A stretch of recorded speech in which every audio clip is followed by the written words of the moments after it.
glorious reverbs on this. They work well with dance music. I like how metallic they are. They're a bit electronic. They're gritty. I like it. I like what it does.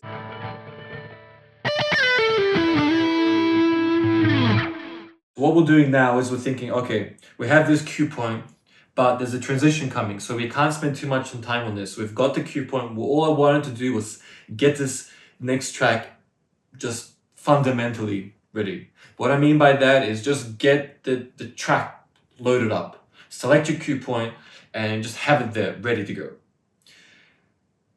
Switch over to the original one that's going, and that's what we're doing now. So switching back, and there's a transition coming. You can see it in the waveform. Let's do something interesting.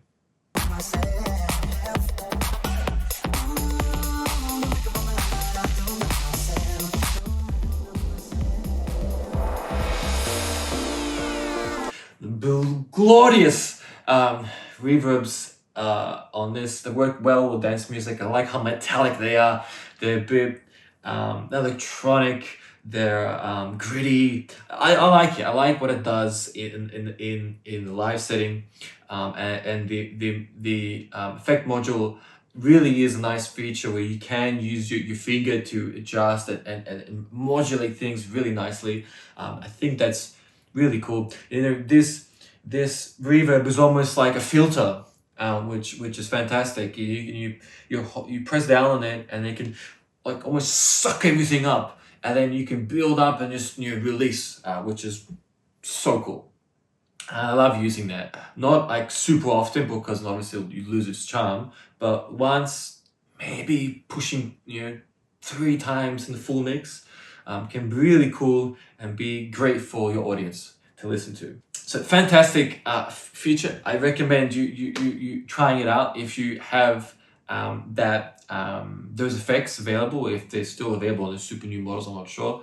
But definitely having some external reverbs or effects available to you is a great idea. So like I talked about just before, we've added the cue point, we've set things up, we've got the fundamental ready. Now, we've switched back to the original one, we've added in the beautiful transition, done something creative. Now we're switching back because we have that time. Okay, we've set things up, we've created this moment. Now we have space for the audience to breathe a little bit, to build up to the next transition. Now we have time to adjust the tempo, to make sure things are ready, to make sure that if we need to cut the low end out, let's do that, to make sure that everything's working well. Double check the cue point.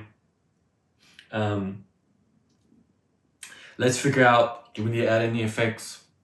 Is it gonna be just a clean cut? Are we blending it in? Do we want to have 4 to 8 bars of space to blend it in? These are all things you need to think about and make the decision on the fly.